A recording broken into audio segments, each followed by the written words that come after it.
नमस्कार साथियों, मैं doctor Manoj Ahuja Ahuja news channel में आपका हार्दिक अभिनंदन करता हूं। आहूजा न्यूज बुलेटिन देखने से पहले हम आपको बता दें, हमारा न्यूज चैनल कोई प्रोफेशनल चैनल नहीं है। कानून की विशेष जानकारियां दिखाना, मौजूदा विधानसभा से संबंधित महत्वपूर्ण खबरें दिखाना और हमसे जो लोग जुड़े हुए हैं, हमारे सब्सक्राइबर्स, हमारे मित्र, हमारे शुभचिंतक, उनसे जुड़ी हुई महत्वपूर्ण खबरें दिखाना हमारे आहूजा न्यूज चैनल की पहली प्राथमिकता में शामिल है। आप भी हमारे आहूजा न्यूज चैनल के सदस्य बने। अगर आपने हमारे चैनल को सब्सक्राइब नहीं किया है तो सब्सक्राइब करें। तो आइए देखते हैं आज की विशेष खबरें आहूजा न्यूज चैनल बुलेटिन। निकटवर्ती गांव गोढ़ाखुर्द में एनीकट बनने पर किसानों ने मुख्यमंत्री गहलोत साहब का आभार व्यक्त किया। क्षेत्र के युवा कांग्रेसी नेता संपत गर्ग ने बताया कि 6 वर्ष से टूटे हुए एनीकट के पूर्ण होने पर किसानों ने मुख्यमंत्री अशोक गहलोत का आभार व्यक्त किया है। उन्होंने बताया कि राजस्थान में कांग्रेस सरकार आते ही मुख्यमंत्री जी को अवगत कराया था, जिस पर गहलोत ने एनीकट की स्वीकृति प्रदान की है। गर्ग ने बताया कि इस एनीकट से 1000 बीघा जमीन की सिंचाई होगी, जिससे किसानों के परिवारों को बाहर मजदूरी के लिए पलायन नहीं करना पड़ेगा। इस दौरान किसान शिवराज सेन, लादूराम खारोल, तुलसीराम प्राजपत, रामेश्वर मेघवंशी, प्रहलाद कुम्हार, हीरा कीर सहित कई किसानों ने गहलोत साहब का आभार व्यक्त किया। 6 वर्ष से ये एनीकट टूटा हुआ था और पूर्व बीजेपी राज में हमने यहाँ के स्थानीय नेताओं से, जनप्रतिनिधियों से मांग की कि ये एनीकट बने तो कम से कम 300 किसानों का भला हो, उनके परिवारों का भला हो। और ये खेत है जो सब खाली पड़े रहते थे, फसल बिना बोए, जब बरसात भी होती थी यहाँ पानी नहीं रुकता था, तो खेत ऐसे ही पड़े रहते थे। जब गहलोत साहब मुख्यमंत्री बने तो हम गहलोत साहब के पास गए और गहलोत साहब को बताया कि साहब हमारे साथ ऐसा हो रहा है राजनीतिक व्यवस्था से। तो गहलोत साहब ने तुरंत एनीकट की सैंक्शन दी और आज ये एनीकट बन के तैयार है। और यहाँ के किसानों में बहुत खुशी की लहर है कि अब आज ये एनीकट बन के तैयार है। एनीकट जब बरसात होगी तो भरेगा और किसानों के सब खेत, यहाँ जितने भी 500 बीघा ज़मीन है कम से कम, वो खेत सब हरे भरे होंगे और किसानों को अपार खुशी होगी। और मैं तो कहता हूँ अशोक गहलोत साहब 4थी बार मुख्यमंत्री बने, ऐसे कई राजस्थान में किसान परेशान हैं, वो खुश होंगे और हुए भी है इस राज्य में। जय जय राजस्थान। राम राम। वो ये निकट है फूटेड़ो पड़ियो और वहाँ का संपत जी गर्ग अशोक गहलोत साहब ने निवेदन की दो, अशोक जी मुख्यमंत्री साहब सैंक्शन दे दी। सैंक्शन देती बार वो एनीकट मजबूत तैयार हो गयो और अब वाला समय में एनीकट बेरी तो करीबन 500-600 बीघा जमीन सिंचित हुई। हर किसान जय जयकार कर दिया।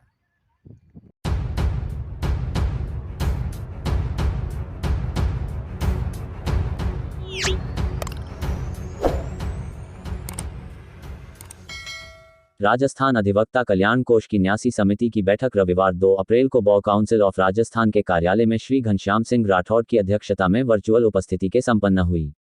इस बैठक में न्यासी समिति के सदस्य सर्वश्री डॉक्टर सचिन आचार्य, नवरंग सिंह चौधरी एवं रामप्रसाद सिंगारिया तथा विशेष आमंत्रित सदस्य सर्वश्री सैयद शाहिद हसन, इंद्रराज चौधरी व हरेंद्र सिंह सिनसिनवार भी बैठक में उपस्थित रहे। बार काउंसिल ऑफ राजस्थान के सचिव आर.पी. मलिक ने बताया कि अधिवक्ता कल्याण कोष की न्यासी समिति की बैठक में आज 19 अधिवक्ताओं के मृत्यु दावों का निस्तारण कर उनके आश्रितों को 99,46,000 रुपये एवं बीमारी दावों में 42 अधिवक्ताओं को 31,01,500 रुपये तथा सेवानिवृत्ति दावों में 8 अधिवक्ताओं को 50,20,000 रुपये के भुगतान की स्वीकृति प्रदान की गई। इस प्रकार न्यासी समिति द्वारा कुल 69 दावों का निस्तारण कर कुल 1,80,67,500 रुपये राशि की स्वीकृति प्रदान की गई।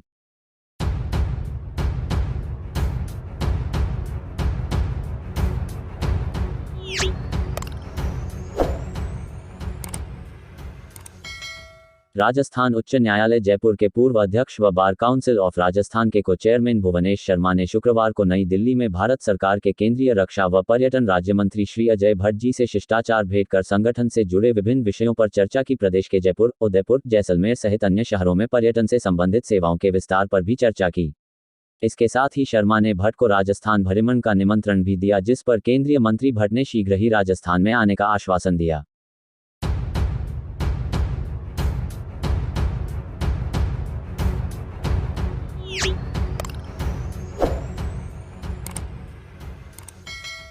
प्रदेश के मुख्यमंत्री KOSD लोकेश शर्मा के निर्देशानुसार CM Ashok Gehlot fans club के अजमेर जिले के अध्यक्ष के पद पर शैलू आचार्य को नियुक्त किया गया है।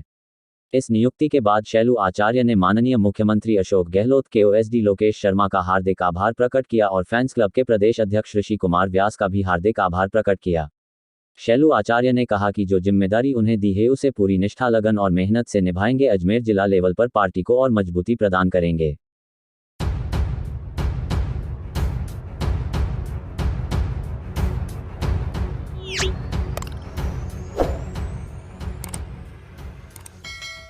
केंद्र ने गुरुवार को ऑनलाइन गेमिंग क्षेत्र को विनियमित करने के लिए मानदंडों को अधिसूचित किया, जिसमें वाजरिंग या सट्टेबाजी से जुड़े असली पैसे के खेल पर रोक लगा दी गई। सरकार ने ऑनलाइन गेमिंग क्षेत्र के लिए एक स्वनियमन मॉडल भी चुना है, जिसमें 3 स्वनियामक संगठनों को अधिसूचित किया गया है जो उन खेलों को मंजूरी देंगे जो नियमों के अनुसार देश में संचालित हो सकते हैं। इलेक्ट्रॉनिक्स और आईटी राज्य मंत्री राजीव चंद्रशेखर के अनुसार दांव या सट्टेबाजी वाले ऑनलाइन गेम नए ऑनलाइन गेमिंग नियमों के अधीन होंगे। चंद्रशेखर ने समझाया, अनुमेय ऑनलाइन गेम वे हैं जिनमें जुआ शामिल नहीं है, उनकी सामग्री में उपयोगकर्ता को नुकसान पहुंचाते हैं या बच्चों के लिए कोई व्यसनी परिणाम पैदा नहीं करते हैं। उन्होंने कहा कि ऑनलाइन गेम सरकार के बजाय उद्योग, गेमर्स और अन्य हितधारकों वाले एसआरओ द्वारा नियंत्रित किए जाएंगे।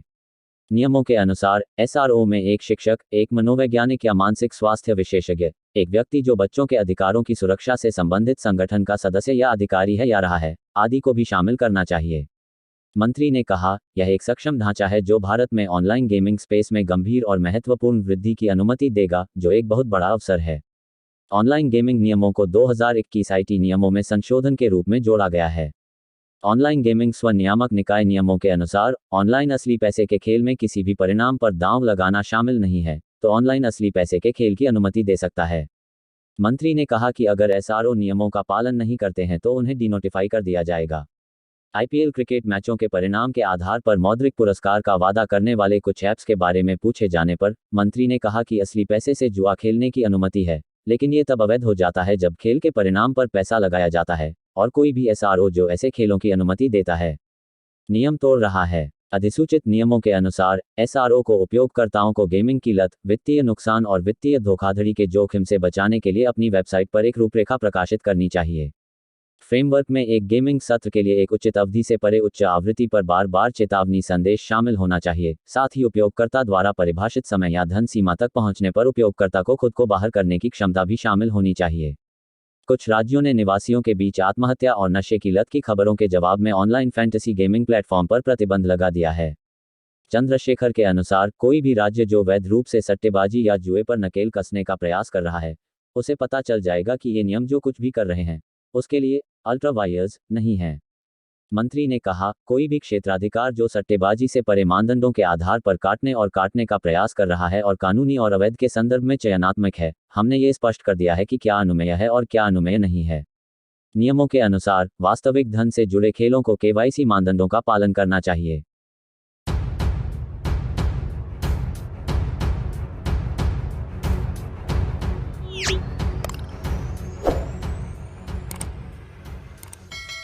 भारत के मुख्य न्यायाधीश डी.वाई. चंद्रचूड़ और जस्टिस पी.एस. नरसिम्हा और जे.बी. पारदीवाला की पीठ ने कहा कि राजनीतिक नेताओं को आम नागरिकों की तुलना में उच्च प्रतिरक्षा का आनंद नहीं मिलता है। सुप्रीम कोर्ट ने बुधवार को 14 राजनीतिक दलों की उस याचिका पर विचार करने से इनकार कर दिया, जिसमें आरोप लगाया गया था कि भारतीय जनता पार्टी के नेतृत्व वाली केंद्र सरकार विपक्षी दलों के नेताओं के खिलाफ केंद्रीय जांच ब्यूरो सीबीआई और प्रवर्तन निदेशालय ईडी जैसी केंद्रीय एजेंसियों का दुरुपयोग कर रही है। भारतीय राष्ट्रीय कांग्रेस बनाम भारत संघ। भारत के मुख्य न्यायाधीश डी.वाई. चंद्रचूड़ और जस्टिस पी.एस. नरसिम्हा और जे.बी. पारदीवाला की पीठ ने कहा कि राजनीतिक नेताओं को आम नागरिकों की तुलना में कोई प्रतिरक्षा नहीं मिलती है। पीठ ने कहा, तो कोई आम पेंशनरों से करोड़ों वसूलता है, भुगतान नहीं किया जाता है और इसलिए कई एफआईआर दर्ज की जाती हैं और मामला यहां आ जाता है। क्या हम कह सकते हैं कि यहां गिरफ्तारी नहीं हो सकती? एक बार जब हम ये स्वीकार कर लेते हैं कि राजनीतिक नेता पूरी तरह से आम नागरिकों के समान हैं, जिनके पास कोई उच्च प्रतिरक्षा नहीं है, तो हम कैसे कह सकते हैं कि जब तक 3 आयामी परीक्षण संतुष्ट नहीं होता है तब तक कोई गिरफ्तारी नहीं हो सकती है। न्यायालय ने आगे कहा कि याचिकाकर्ता आंकड़ों का बहिर्वेशन करके न्यायालय से दिशानिर्देश तैयार करने का प्रयास कर रहे थे। मुख्य न्यायाधीश चंद्रचूड़ ने कहा, आप आंकड़ों को ठोस कानूनी दिशा निर्देशों में शामिल करने की कोशिश कर रहे हैं, इसलिए अब ये आंकड़े केवल राजनेताओं से संबंधित हैं। इसके बाद याचिकाकर्ताओं ने याचिका वापस लेने की अनुमति मांगी, जिसे अदालत ने मंजूर कर लिया। याचिकाकर्ताओं ने तर्क दिया कि विपक्षी राजनीतिक नेताओं और केंद्र सरकार से असहमत होने और असहमत होने के अपने मौलिक अधिकार का प्रयोग करने वाले अन्य नागरिकों के खिलाफ जबरदस्त आपराधिक प्रक्रियाओं के उपयोग में खतरनाक वृद्धि हुई है। सीबीआई और ईडी जैसी जांच एजेंसियों को राजनीतिक असंतोष को पूरी तरह से कुचलने और एक प्रतिनिधि लोकतंत्र के मौलिक परिसर को खत्म करने की दृष्टि से एक चुनिंदा और लक्षित तरीके से तैनात किया जा रहा है। याचिकाकर्ता ने अपने दावों के समर्थन में निम्नलिखित आंकड़ों पर भी प्रकाश डाला। छापों के बाद दायर की गई शिकायतों के मामले में छापे पर कार्रवाई की दर 2005 से 2014 में 93% से घटकर 2014 से 2022 में 29% हो गई। ईडी द्वारा 2013-14 में 209 से 2020 व 21 में 981 और 2021 व 22 में 1180 मामलों में दर्ज मामलों की संख्या में वृद्धि के बावजूद धन शोधन निवारण अधिनियम के तहत अब तक केवल 23 अभियुक्तों को दोषी ठहराया गया है। 2004 से 14 के बीच सीबीआई द्वारा जिन 72 राजनीतिक नेताओं की जांच की गई, उनमें से 43-60% से कम उस समय के विपक्ष से थे। अब यह आंकड़ा 95% से ज्यादा हो गया है। ईडी की जांच में कुल राजनेताओं की जांच में विपक्षी नेताओं का अनुपात 2014 से पहले 54% से बढ़कर 2014 के बाद 95% हो गया। इसलिए याचिकाकर्ताओं ने सभी नागरिकों के लिए संविधान के अनुच्छेद 21 के तहत व्यक्तिगत स्वतंत्रता की गारंटी को पूरा करने और राजनीतिक विरोध के अपने अधिकार का प्रयोग करने और राजनीतिक विपक्ष के रूप में अपने कर्तव्यों का पालन करने के लिए लक्षित लोगों सहित व्यक्तिगत स्वतंत्रता की गारंटी को पूरा करने के लिए दिशानिर्देशों की मांग की। गिरफ्तारी और रिमांड के लिए याचिकाकर्ताओं ने गंभीर शारीरिक हिंसा को छोड़कर किसी भी संज्ञेय अपराध में व्यक्तियों की गिरफ्तारी के लिए पुलिस अधिकारियों, ईडी अधिकारियों और अदालतों द्वारा समान रूप से इस्तेमाल किए जाने वाले ट्रिपल टेस्ट के लिए प्रार्थना की। जहां ये शर्तें संतुष्ट नहीं हैं, जांच की मांगों को पूरा करने के लिए निश्चित समय पर पूछताछ या अधिक से अधिक हाउस अरेस्ट जैसे विकल्पों का इस्तेमाल किया जाना चाहिए। जमानत के लिए कहा कि याचिकाकर्ता ने जमानत के रूप में नियम, जेल के रूप में अपवाद के सिद्धांत का सभी अदालतों द्वारा विशेष रूप से अहिंसक अपराधों के मामलों में पालन करने की प्रार्थना की। उन्होंने ये भी प्रार्थना की कि जमानत से इनकार केवल वहीं किया जाए जहां ट्रिपल टेस्ट पूरा नहीं हुआ हो। जिन मामलों में जमानत की कड़ी शर्तों के साथ पीएमएलए जैसे विशेष कानूनों का संबंध है, याचिकाकर्ताओं ने ऐसी जमानत को संविधान के अनुच्छेद 21 के अनुरूप बनाने के निर्देश मांगे थे। जहां ये प्रतीत होता है कि मुकदमे के 6 महीने के भीतर पूरा होने की संभावना नहीं है, अभियुक्तों को विशेष कानूनों के तहत भी जमानत पर रिहा किया जान।